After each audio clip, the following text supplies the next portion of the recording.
वासुदेवाय। ओम नमो भगवते वासुदेवाय। वासुदेवाय।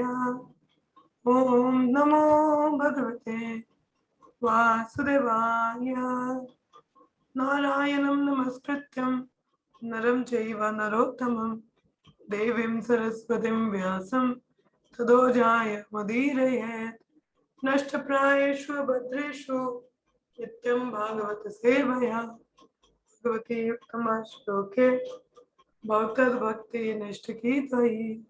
ओम अज्ञानतिमिरान्धस्य ज्ञानाञ्जनशलाकया चक्षुरोन्मिलितं येन तस्मै श्रीगुरुवे नमः। वंशकल्पतरुभ्यश्च कृपासिन्धुभ्येव च पतितानां पावनेभ्यो वैष्णवेभ्यो नमो नमः। जय श्री कृष्ण चैतन्य प्रभु नित्यानंद श्री अद्वैत गदाधर श्रीवासुदेव गौर भक्तवृंद। हरे कृष्ण कृष्ण कृष्ण हरे हरे, हरे Ram Ram Ram Hare Hare.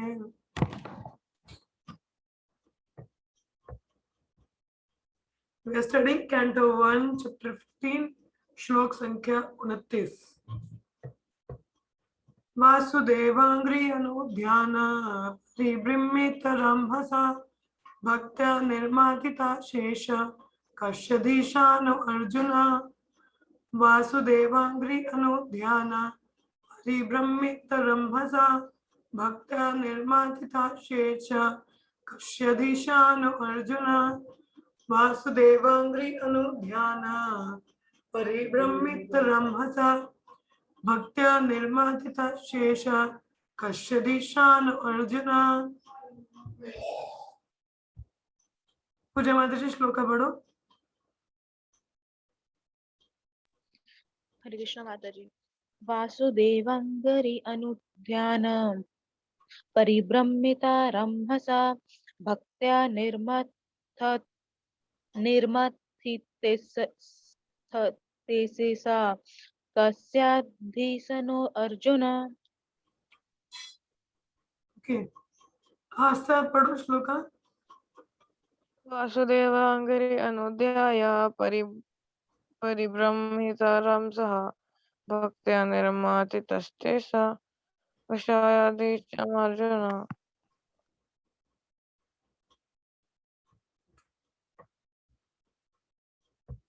Translation and purport by Srila Jai Prabhupada. Arjuna's constant remembrance of the lotus feet of Lord Shri Krishna rapidly increased his devotion, and as a result, all the trash in his thoughts subsided. ये बहुत important instruction यहाँ पे आई है। शिल प्रभुपाद देखिए यहाँ पे भागवत में यहाँ पे क्या बताया गया है कि क्योंकि अर्जुन जो है वो भगवान के चरणों का निरंतर क्या है उनको याद कर रहा था, इससे क्या हुआ उसका जो भक्ति डिवोशन है वो क्या हुआ और बढ़ रहा था, जिसकी वजह से उसके जो जितने भी जैसे ट्रैश होता है गंद, ठीक है, जो मतलब जिसको कूड़ा कहते हैं हम लोग, कूड़ा कहते हैं, ठीक है, वो सारे क्या है खत्म हो रहा था। अब हम लोग जनरली कहते हैं, क्या कहते हैं हम लोग कि हमारे मन में भी कई बार बुरे विचार आते हैं, पता नहीं कैसी कैसी बातें घूमती हैं।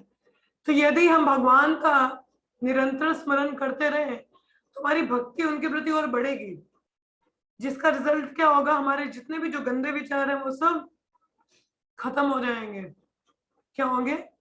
खत्म हो जाएंगे। तो ये सही तरीका है भगवान के निरंतर चरण कमलों का, कि उनकी लीलाओं को स्मरण करते रहना, क्या उनको याद करते रहना, इससे हमारी जो भक्ति है वो इंक्रीज होती है। तो इसको याद करने का एक तरीका तो ये है कि जैसे हम भगवान की लीलाओं को सुने या आपस में चर्चा करें, तो उससे क्या होता है, जब चर्चा करने से हमारे मन में क्या चल रहा होता है वो लीला घूम रही होती है, लेकिन जब कोई हम वस्तु भी देखते हैं तो अगर वो लीला से रिलेटेड हो तो हाँ ये ऐसा था, तो हमें इमीडिएटली कृष्ण की याद आती है कि नहीं। तो हमें ज्यादा से ज्यादा श्रवण करना चाहिए, हियरिंग। क्या करना चाहिए? हियरिंग। कलयुग में श्रवण में बहुत श्रवण को बहुत ही ज्यादा महत्वपूर्ण माना गया कि हमें श्रवण बहुत ज्यादा करना चाहिए। देखिए देखने से तो हमें बोलोगे हमें तो लीलाएं दिख नहीं रही, हम कैसे माने हुई, पर सुन तो सकते हैं।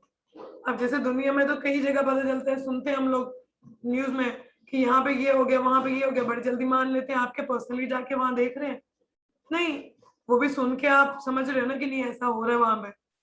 उसी प्रकार से श्रवण मात्र से भगवान की लीला को जब श्रवण करते हैं तो उनको हमें फिर श्रद्धा पूर्वक उनको सुन के स्मरण उन पे मेडिटेट करना चाहिए, जिससे कि हमारी भक्ति बढ़ती है। तो ये जो रिमेम्बरेंस है, भगवान का रिमेम्बरेंस है, उनका श्रवण करना, इससे हमारी जो भक्ति है वो और ज्यादा बढ़ती है। और भक्ति जैसे जैसे बढ़ती है तो माया का जो प्रभाव है वो कम होता है। हाँ, जितनी ज्यादा कृष्ण की ओर जाओगे उतनी ज्यादा माया से छूटते जाओगे। तो ये हमें चाहिए। मुझे याद है मेरे गुरु भाई हैं, मतलब मेरे मेंटर रहे हैं, हाँ, भागवत प्रभु जी। तो वो एक बार कह रहे थे, कहते हैं कि अभी जैसे भक्त लोग हमेशा कंप्लेन करते हैं कि हम लोग सुबह जप करते हैं, मंगल आरती कर लेते हैं, फिर पूरा दिन तो बाकी और ही काम होते हैं, तो कितना ही समय है भगवान के साथ में, तो कितना कहाँ से रिमेम्बरेंस आएगा, कहाँ से उनका चिंतन होगा। प्रभु जी ने बोला था आप इस तरीके से देखो कि जैसे 2 घंटे सुबह जप को देने, तो मतलब 2 घंटे और ज्यादा कृष्ण के साथ, फिर बोलो कि 1 घंटा, जैसे आधा घंटा और मंगल आरती, तो 2.5 घंटे कृष्ण के साथ, फिर बोलना 1 घंटा भगवान की सेवा कुकिंग करनी है तो 3.5 घंटे भगवान कृष्ण के साथ, फिर बोला नहीं 1 घंटा मुझे पढ़ाई भी करनी है, ये शास्त्र अध्ययन करना है, तो 4.5 घंटे भगवान कृष्ण के साथ, तो 1 घंटा और ऐड करो कि मैं 1 घंटा लेक्चर सुनूंगा, 6.5 घंटे भगवान कृष्ण के साथ। तो इस तरीके से आपके जो घंटे माया के साथ है वो कम हो जाते। हम जितना ज्यादा अपने जो घंटे भगवान की सेवा में बढ़ाते हैं, उतना ही ज्यादा हमारा जो समय माया के साथ का वो कम हो जाता है। हाँ, तो हमें बस प्रयास करना है उनको बढ़ाने का, ठीक है। अब जैसे अगर अपनी भौतिक पढ़ाई पे लगाए तो ये भी बोलोगे ये भगवान की सेवा है, उस चेतना से करोगे तो ये भी क्या होगा, माया नहीं होगी, इस तरीके से, ठीक है। हाँ, तात्पर्य पढ़ते हैं इसका। कहने का अर्थ यही है कि जितने ज्यादा हम भगवान के साथ कनेक्ट करेंगे, चाहे वो श्रवण से, चाहे वो मनन से, हाँ, चाहे कीर्तन से, तो हमारी भक्ति में वृद्धि होती है और माया से हम दूर भागते हैं, हमारे जो गंदे विचार है मन के वो खत्म होते हैं। तो यहाँ पे लिखा है जो भौतिक इच्छा है हमारे मन की है वो किस तरीके से है, कूड़े के ढेर की तरह है। हमारी जो भौतिक इच्छा है मन में वो किसकी तरह है, कूड़े के ढेर की तरह, गार्बेज जिसको कहते हैं, ट्रैश, मटेरियल कंटामिनेशन। क्योंकि भौतिक जगत में आके भौतिक जगत का इन्फ्लुएंस है ना, तो हमारी जो इच्छाएं है वो शुद्ध नहीं है, भौतिक है, तो इसको कूड़ा कहा गया है भौतिक जगत का। और ऐसी जो कंटेमिनेशन को हिंदी में क्या कहते हैं, मतलब मलिनता से जो जीवात्मा है कई सारे क्या है प्रॉब्लम्स को फेस करता है। हाँ, कई चीजें होती है कि अपनी भक्ति की, अपनी जो उसकी स्पिरिचुअल आइडेंटिटी है, आध्यात्मिक जो उसका पहचान है, वो उसको क्या है समझ नहीं पाता सही तरीके से। हाँ, तो जैसे बोला जाए कि जो बद्ध जीव है वो कौन से साइकिल में बंधा हुआ है, जन्म मृत्यु के, हाँ, बर्थ आफ्टर बर्थ, जन्म के बाद जन्म के बाद जन्म, पुनरअपि जनना पुनरअपि मरना, ये चला हुआ है उसका। हाँ, तो कोई भौतिक जगत के बंधन में बंध के, हाँ, जिस भौतिक जगत में सब कुछ क्या है अस्थायी है, टेम्पररी है, हाँ, यहीं पे हम सुख का अनुभव करने का प्रयास करते हैं, उसके लिए कई कार्य करते हैं जो उल्टा हमें दोबारा यहीं बांध देते हैं। तो इस तरीके से हम लोग कई ज्यादा भौतिक इच्छाओं के रिएक्शंस होते हैं, हमारे जो कार्मिक रिएक्शन वो एक्यूमुलेट कर लेते हैं, इकट्ठे कर लेते हैं, ठीक है। मगर जब हम लोग भगवान की दिव्यता के संपर्क में आते हैं भक्ति डिवोशनल सर्विस के द्वारा, तो हम ये भौतिक इच्छाओं का जो नंगा रूप है उसको देख पाते हैं साक्षात, कि है क्या, भौतिक जगत को पूरा देख पाते हैं कि है क्या। और जो बुद्धिमान जीवी है वो इसका सही रंग भी पकड़ पाता है, भौतिक जगत क्या और मेरा सही पहचान क्या है। तो जैसे बोला कि जब तक अर्जुन भी किस तरफ उसने अपना मुख नहीं किया था भगवान की उपदेशों के प्रति, हाँ, जैसा भगवद गीता में बताया गया है, his true color of eternal association with Lord Krishna became manifest and thus he felt freed from material contamination। तो फिर वो भगवान के जो नित्य संग है, हाँ, जो नित्य उनके साथ जो संबंध है उसको समझ पाया, और जो भौतिक जो उस पर दुख आ रहे थे उससे क्या अपने आप को मुक्त कर पाया।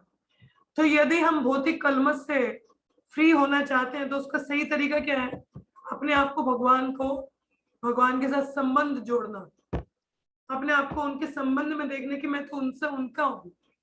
जब उनका हूं तो मुझे भौतिक जगत का प्रभाव नहीं होना चाहिए, क्योंकि मैं भौतिक जगत का नहीं हूँ। मैं किसका बाय प्रोडक्ट हूँ? मैं भौतिक जगत का नहीं हूँ।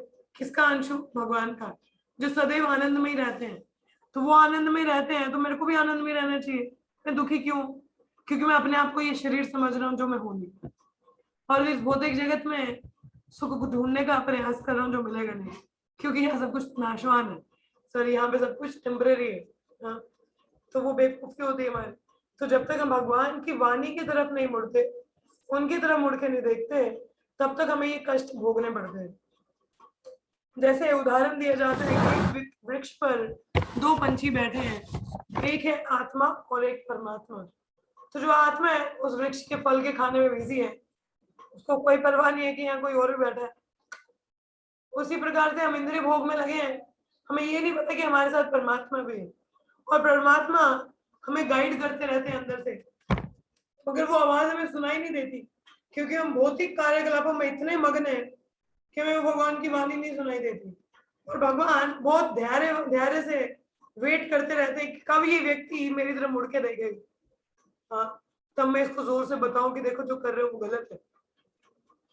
तो जब सुनने का इंसान का इच्छा नहीं है तो कैसे कोई सुनेगा? बता, तो खुद ही अपने कार्यकलापों पे लगे रहे तो वो सुन नहीं सकते। तो भगवान वेट करते कभी ये मुड़े, तो मैं इसको गाइड करूं।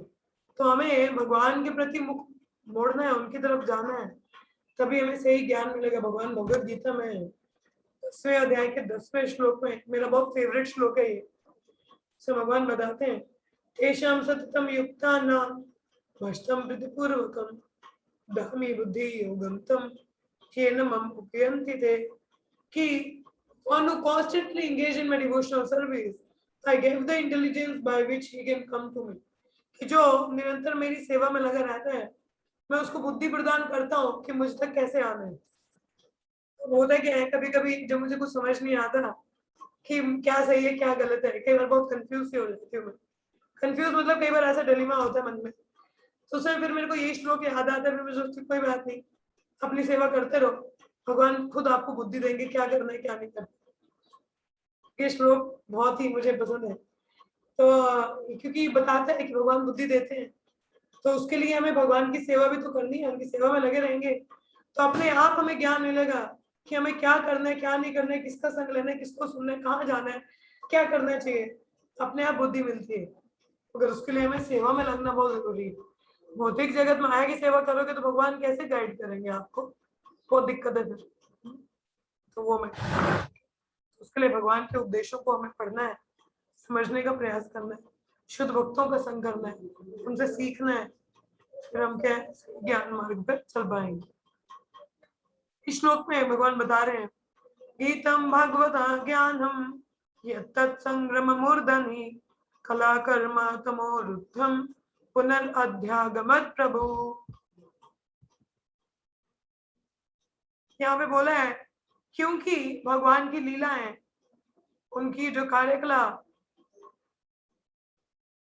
और क्योंकि भगवान भी नहीं है अब यहाँ पे, अनुपस्थिति है ना, क्योंकि भगवान द्वापर युग में अंत में चले गए, यहाँ से हम वहां चले गए, तो उनकी लीलाएं कार्यकलाप अब नहीं देखने को मिल रही है। तो अर्जुन को ऐसा लग रहा था, और अर्जुन के इट अपीयर्ड, ऐसा अनुभव हो रहा था कि अर्जुन जो भगवान के उपदेश है उनको भी भूल गया कि भगवान ने जो उसको उपदेश दिए थे कुरुक्षेत्र में, क्योंकि भगवान नहीं थे वहां, उनकी लीलाएं कुछ दिख नहीं रहा, तो अर्जुन के उनके उपदेशों को भी भूल गया था। But factually this was not the case. ऐसा लग रहा है कि अर्जुन भूल चुके थे, मगर ऐसा केस नहीं था। Again he become Lord of his senses. दोबारा अर्जुन अपनी इंद्रियों के मास्टर बन गए। उनको ऐसा प्रतीत तो हो रहा था कि अर्जुन भूल चुके हैं, मगर वो क्या है, विषाद में थे, भगवान के चले जाने के दुख में थे। वो ये नहीं कि उपदेशों को भूल चुके थे, मगर ये कि विषाद में थे उनके दुख से। परंतु जब दोबारा उन्होंने उन आदेशों को रिवाइव किया, स्मरण किया, तो दोबारा से क्या वो अपने इंद्रियों को कंट्रोल नियंत्रण कर पाए। होते क्या है, अब लोग कई लोग कहते हैं कि हम लोग जब तक भक्तों के संग में रहते हैं या श्रवण करते रहते हैं बहुत अच्छा चलता है, अच्छे से पता चलता है क्या करना है क्या नहीं करना है। मगर हम जब नहीं संग में होते हैं या नहीं श्रवण करते हैं, फिर हम माया में चले जाते हैं। इसका उत्तर क्या है? कई लोग ऐसा कहते हैं, क्या उत्तर है इसका? जब तक भक्तों के संग में सुन रहे हैं बड़ा अच्छा बढ़िया बढ़िया चलता है, पर जैसे भक्त संग छूटता है या इतना श्रवण नहीं हो पाता, दोबारा माया में चले जाते हैं। तो इसका सही तरीका क्या है? छोड़ना ही क्यों है? हाँ, छोड़ना ही क्यों है माता जी भक्त सही बात संग है। और कहने का अर्थ ये है कि अभी जैसे अर्जुन क्या हुआ, देखिए हम लोग हमेशा अपने इंद्रियों को नियंत्रण में रख सकते हैं जब तक हम भक्तों के संग में, क्योंकि भक्त संग हमें भगवान की वाणी का स्मरण करवाते हैं, हमारे गुरुजनों की वाणी का स्मरण करवाते हैं हमें बार बार कि हमें क्या करना है, कि देखो गुरुजनों ने ऐसा बोला था, आचार्यगण ने ऐसा बोला है, भगवान ने भागवतम भगवत गीता में ऐसा कहा है, तो हमें बार बार नियंत्रण उसका स्मरण करवाते हैं। हाँ, तो कभी भी ऐसी परिस्थिति ना आने दें कि आप भक्त संग आपका छूटे। अब चाहे वो ऑनलाइन थ्रू रहे, चाहे फोन के द्वारा रहे, चाहे फिजिकली उनसे मिलना हो, मगर कभी भी वो संग छोड़े ही ना। जैसे अर्जुन की परिस्थिति हुई, भगवान तो चले ही गए ना, कुछ रहा नहीं, मगर जैसे ही वो उन वाणी के संपर्क में आए, जैसे हमने कल पढ़ा कि भगवान की वाणी लीला रूप कोई नाम में कोई अंतर नहीं है, सब एक है। जैसे वाणी है तो भगवान का संग करना ही है डायरेक्टली, हाँ, क्योंकि भगवान की वाणी में और उनमें कोई अंतर नहीं, नाम और नामी में भी भेद नहीं, उनका जो नाम स्मरण करते हैं जब करते हैं उनमें कोई अंतर नहीं है। हाँ, बात ये आती है कि जैसे अर्जुन के जैसे ही वह उपदेशों को स्मरण के दोबारा अपनी इंद्रियों को वश में कर पाए, वो क्योंकि विषाद के कारण वो थोड़ी समय के लिए अपने इमोशंस में बह रहे थे, पर जैसे उपदेशों का स्मरण हुआ इमीडिएटली अपनी इंद्रियों को नियंत्रण कंट्रोल कर पाए। तो इमीडिएटली जब हम भी भक्तों के संग में है, स्मरण नियंत्रण चल रहा है, नियंत्रण भागवतम श्रवण चल रहा है, तो क्या होता है, उससे क्या होता है, हमें जनरली हम लोग को वो उतना शक्ति आता है कि नहीं करना है। हाँ, तो हम भी अपने इंद्रियों को नियंत्रण कर पाते हैं। तो कभी भी संग ना छोड़े, साधना ना छोड़े, संग तो बहुत जरूरी है। अभी आस्था माता जी कह रही है जूम जूम ही चल रहा है इन दिनों, क्या करे, कोविड है तो ऑनलाइन संग तो करना ही है फिर कहीं से। हाँ, जूम ही चलेगा। जूम प्रभु की जय, हमें इतना संग मिल रहा है। प्रभुपाद की कृपा इतनी बड़ी है कि मतलब जहाँ देखो तहाँ क्लासेस ही क्लासेस, क्लासेस ही क्लासेस, दिन भर बिजी होता है। कि जैसे कोविड शुरू हुआ, आप लोगों ने नोटिस किया होगा, इतने ऑनलाइन सेशन शुरू हुए, इतने ऑनलाइन सेशन शुरू हुए, बहुत ज्यादा। पर देखिए इनमें भी हमें थोड़ा ध्यान देना चाहिए, हमें क्लासेस बहुत ज्यादा है, आप यूट्यूब खोल लीजिए, बहुत ज्यादा प्रचार हो रहा है हमारा, ठीक है, इस्कॉन मतलब ऑब्वियसली प्रीचिंग बहुत ज्यादा है, पर ध्यान दीजिए जहां से आप पर्सनल सवाल पूछ सकें, संग ले सकें और ज्यादा से ज्यादा इंटरेक्शन कर सकें, हमें वहां से संग लेना चाहिए। और ध्यान दें कि सब कुछ प्रपात की किताबों के अनुसार हो, ठीक है, शुद्धता की तरफ ध्यान देना चाहिए हम लोगों को।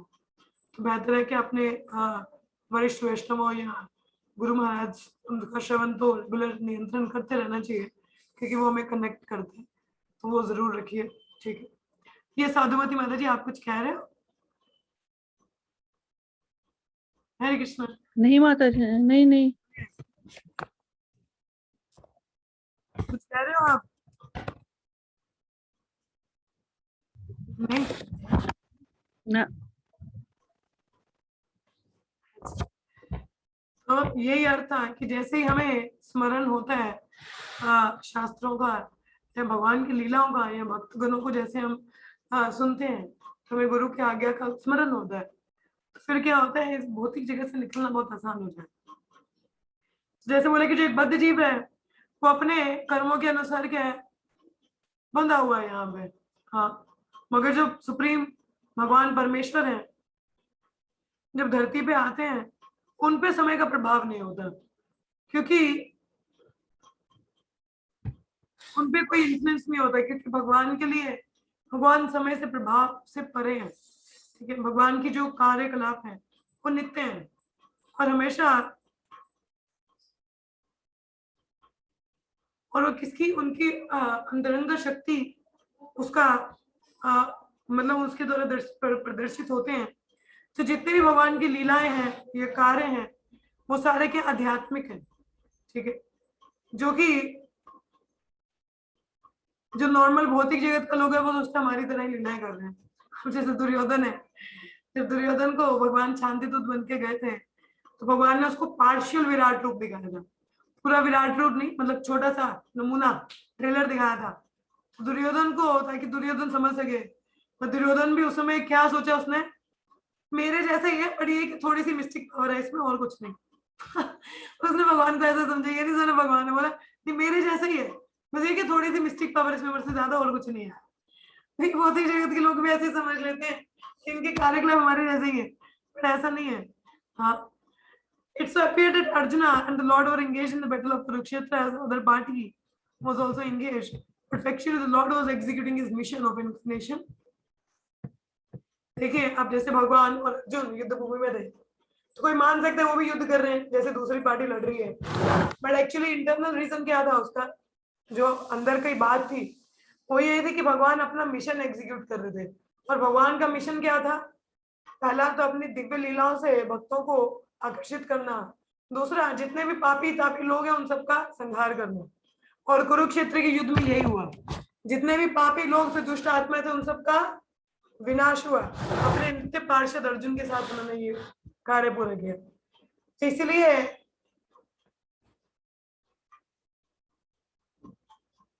इसलिए ये जो भौतिक कार्यकलाप हैं, जो युद्ध भूमि में भी हुए, अर्जुन ने जिस प्रकार से वहां पे अपने आप को प्रस्तुत किया एक बद्ध जीव की तरह, तो वो उनको उनकी दिव्य पोजीशन से अलग नहीं करता। अर्जुन तब भी मुक्त जीव है, हाँ, but on the contrary revived his consciousness of the songs of the Lord. मगर जब अर्जुन ने, ये नहीं कि वो कोई बद्ध जीव है, नहीं, जैसे ही देखो, जैसे ही उन्होंने भगवान के गीत को गाना शुरू किया, उनकी वो सारी चेतना दोबारा से revive. This revival of consciousness is assured by the Lord in Bhagavad Gita 18.65. तो ये भगवान भी कहते हैं कि यदि कोई भगवत गीता का अगर स्मरण करे, मेरा चिंतन करे, तो अपनी जो उसकी सोई हुई चेतना वो जागृत हो सकती है। कैसे, मन मना भव मद भक्तो मदियाजी मम नमस्कुरु मम्मे वैश्यसि सत्यम थे प्रति जाने प्रियोसमी, कि मेरा चिंतन करो, मेरे भक्त बनो, मुझे नमन करो। हाँ, क्या लिखा है कि one should think of the Lord always, हमेशा भगवान का चिंतन करना चाहिए। कहते always remember Krishna, never forget Krishna. ये बहुत बड़ा प्रिंसिपल है कि हमेशा भगवान को स्मरण रखो, उनको कभी मत भूलो।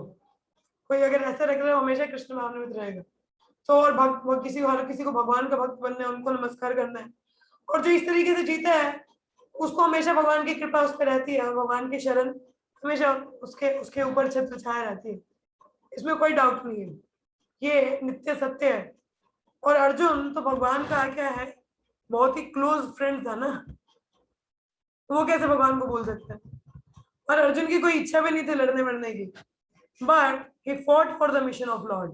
वो किस लिए लड़ाई की, क्योंकि भगवान का मिशन था दुष्ट आत्मा को खत्म करना। He was always engaged in the execution of his mission only. तो हमेशा जो भक्त होते हैं वो भगवान के मिशन में ही लगे होते हैं। अभी हम लोग भी हैं कृष्ण भावनामृत में, हमारा मिशन क्या है, खुद भक्त बनना और इसका प्रचार करना, जितने भी पतित आत्मा है उनका भी उद्धार करना, और ये मिशन भगवान का भी है, श्रील प्रभुपाद द्वारा हमें दिया गया, तो हमें भी करना है इसको। हाँ, तो इस तरीके से भगवान की सेवा में लगे रहना है हमको। सो यहाँ पे लिखे हैं, therefore after the Lord departure he remained in the same transcendental position. Even भगवान के जाने के बावजूद भी जो अर्जुन थे वो अपनी दिव्य स्थिति पे ही थे, ठीक है। मगर ऐसा जैसे प्रतीत हो रहा था कि शायद वो भूल चुके हैं, क्योंकि वो शोक कर रहे थे ना, विषाद कर रहे थे, अरे भगवान नहीं रहे, ये हो गया वो हो गया। पर ये नहीं कि वो अपनी दिव्य पोजीशन से निकल चुके थे और भौतिकवादी की तरह एक्ट कर रहे थे, नहीं।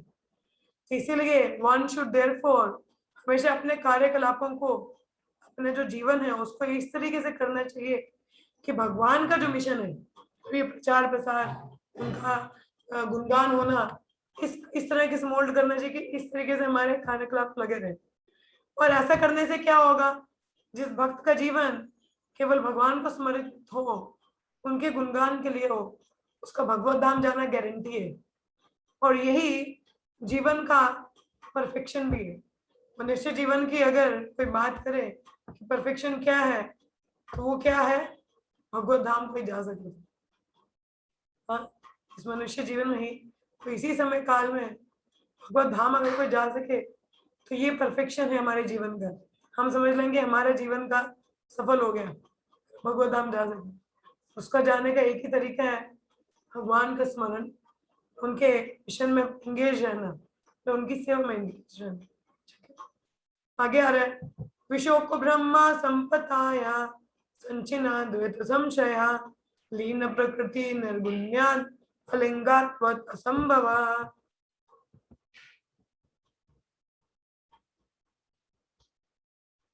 अब क्योंकि अर्जुन के पास स्पिरिचुअल एसेट थे, स्पिरिचुअल एसेट मतलब अपनी भक्ति की, जो भक्ति था भगवान के प्रति, उसका जो है वो था, भक्ति थी भगवान की, जिसकी वजह से जितने भी भौतिक जगत का ये उतार चढ़ाव है, इसको वो डाउट्स को क्या है, खत्म कर सके। तो इस प्रकार से तीन गुणों को वो उनसे मुक्त हो सके और अपने आप को दिव्य स्थिति पे, वो तो ऑलरेडी दिव्य स्थिति पे ही थे, दिव्य स्थिति में रह सके। तो इसलिए there was no longer any chance of his becoming entangled. इसलिए कोई दोबारा कोई तरीका ही नहीं कि वो दोबारा से जन्म मृत्यु के बंधन में फंस जाए, मुक्त हैं। उसी प्रकार से देखिए हम लोग भक्ति कर रहे हैं, ये हमारा भी क्या परमानेंट एसेट है। क्या है, परमानेंट एसेट है। ये खाता जो परमानेंट है, जो भी भक्ति कर रहे हैं, और यही भक्ति हमें इस जन्म मृत्यु से क्या है, बाहर निकालेगी। हमारे जितने भी ये कंफ्यूजन, डिल्यूजन, डाउट्स हैं मन में भौतिक जगत में होने की वजह से, ये सारे खत्म हो जाएंगे अपनी उस भक्ति की शक्ति से। तो यहाँ लिखा है, doubts of duality begin from the misconception of the material body. तो हमें जो भी ये डाउट्स आते हैं, हाँ, ये सबसे पहले शुरुआत कहाँ से होती है, अपने आप को शरीर मानने से। कम बुद्धि वाले लोग जो होते हैं, ठीक है, जो मूर्ख लोग हैं वो अपने आप को ये शरीर समझ लेते हैं, ये नहीं देखते कि जो भी इस शरीर से मतलब है, एक्चुअल में क्या वो भगवान से संबंधित है। हाँ, और इसी चक्कर में क्या समझ लेता है वो, मैं और मेरा, तू और तेरा, क्या होता है आगे, है जगत का झमेला। आई फॉरगॉट महाराज क्या कहते हैं, मुझे याद नहीं। महाराज कहते हैं मैं और मेरा, तू और तेरा, है माया का घेरा, तू क्यों भटक रहा है। क्या कहते हैं, मैं और मेरा, तू और तेरा, है माया का घेरा, तू क्यों भटक रहा है। तो हमें इस घेरे में नहीं पड़ना है। मैं और मेरा, ये शरीर मेरा, ये प्रॉपर्टी मेरी, ये पत्नी मेरी, ये बच्चे मेरे, ये पैसे मेरे, ये देश मेरा, तो ये मैं और मेरा ही है। मैं और मेरा मतलब भौतिक जगत में बंधे रहना। तो इससे हमें ऊपर उठना है, ये माया का घेरा है, इससे निकलना है हमको। तो भगवत गीता के जो आदेश हैं, उपदेश हैं, उनको हमें पालन करना, तब हम सही ज्ञान में उपस्थित अपने आप को स्थित कर पाएंगे, और तब हम समझ पाएंगे हम तो भगवान के अंश हैं, उनके अंश हैं, उनकी सेवा करनी है। हाँ, ये सही ज्ञान है, ठीक है। और अर्जुन ने जैसे भगवत गीता के उपदेशों को लिया, तो ये जो भौतिक कलमश से इससे परे हट सके। उसी प्रकार से हमें भी निकलना है।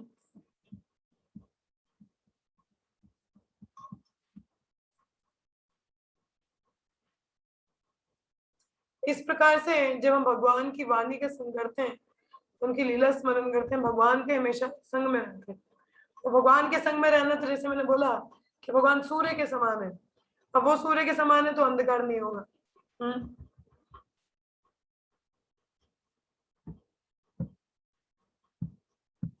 मैं इसको जरा एक बार अंग्रेजी में पढ़ दूं, फिर मैं आपको हिंदी में इसको समझा देती हूँ।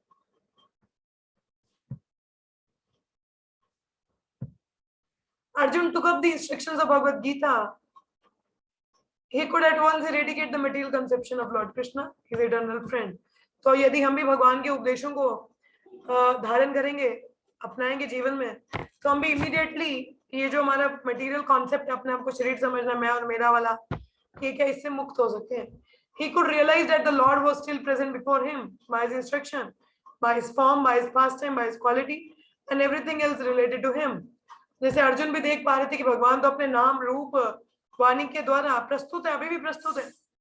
ऐसे बेशक वो फिजिकली यहाँ से जा चुके हैं, हम भी बोल सकते हैं हमारे समय तो भगवान है नहीं, हम किसे सुने। भगवान अपनी वाणी छोड़ के गए हैं। हाँ, उनका नाम है, रूप है, गुण है, लीलाएं हैं, उसके द्वारा हम भगवान का सीधा सीधा संग कर सकते हैं। हाँ, ये उनसे भिन्न नहीं है। तो भगवान का संग हम इस तरीके से कर सकते हैं। By attainment of absolute knowledge, one can be in association with the Lord constantly, even in the present life. देखिए, हम लोग केवल श्रवण कीर्तनम स्मरणम वंदनम से भगवान के सीधे संपर्क में रह सकते हैं। हम लोग उनको देख सकते हैं, उनकी प्रेजेंस को फील कर सकते हैं। ये जो भक्ति की क्रिया है, नवदा भक्ति, जो कहाँ शुरुआत होती है? श्रवण से। श्रवण कीर्तन स्मरण वंदन पाद सेवन दास्य रे। मगर शुरुआत कहाँ से? श्रवण से। तो चैतन्य महाप्रभु भी क्या करते थे? Simply by chanting the holy name of the Lord, one can at once wash off the dust of the mirror of pure consciousness. चेतो दर्पण मार्जनम, ये जो चित्त का जो दर्पण है जिसमें धूली जमी है, केवल जब करने से उसको हम खत्म कर सकते हैं, साफ कर सकते हैं। हाँ, अपने आप को इस भौतिक जगत कलमश से दूर कर सकते हैं। और इससे अगर हमें फ्री होना है, मुक्त जीव बनना है, तो ये हमें करना पड़ेगा, जब कीर्तन। हाँ, और जब हम इस तरीके से आध्यात्मिक स्तर पर स्थित होते हैं, तो इमीडिएटली इस भौतिक जगत से इससे हम परे हो जाते हैं, 3 गुणों के प्रभाव से परे हो जाते हैं। और ये हम कब रियलाइज कर पाते हैं? जब हम अपने आप को डिवोशनल भक्ति में सिचुएट करते हैं। ये भगवान की कृपा और उनके भक्तों की कृपा से हाँ, क्या होता है? कोई चांस ही नहीं कि हम दोबारा इस भौतिक जगत में बद्ध बन जाए, हो ही नहीं सकता। So one is not able to feel the presence of Lord in all circumstances until one is endowed with the required transcendental vision. क्या बोला है? हम भगवान की उपस्थिति को हर समय तब नहीं देख पाते जब हम, वो पॉसिबल तब तक नहीं है जब तक हम उनकी प्रेम भक्ति में या उनकी सेवा में लीन नहीं है। हम डिवोशनल सर्विस कुछ कर नहीं रहे, तो हम उनको कैसे देख पाएंगे हर जगह? पॉसिबल नहीं। अर्जुन ने ये स्टेट कैसे अटेन की? भगवान का संग, उनकी वाणी को अपना के, उसको स्मरण करके। तो this is the position of विशुक और the state being free from all grief and anxiety.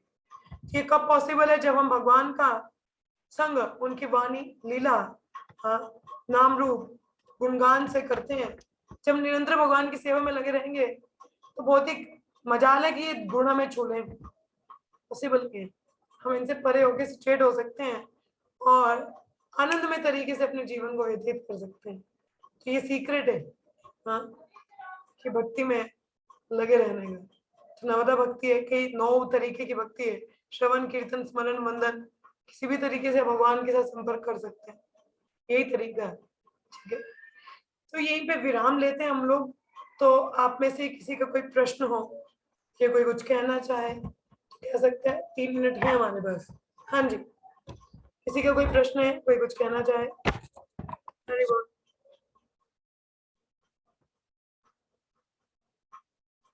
तो मैं और मेरे के चक्कर में नहीं पड़ना, माया का घेरा है।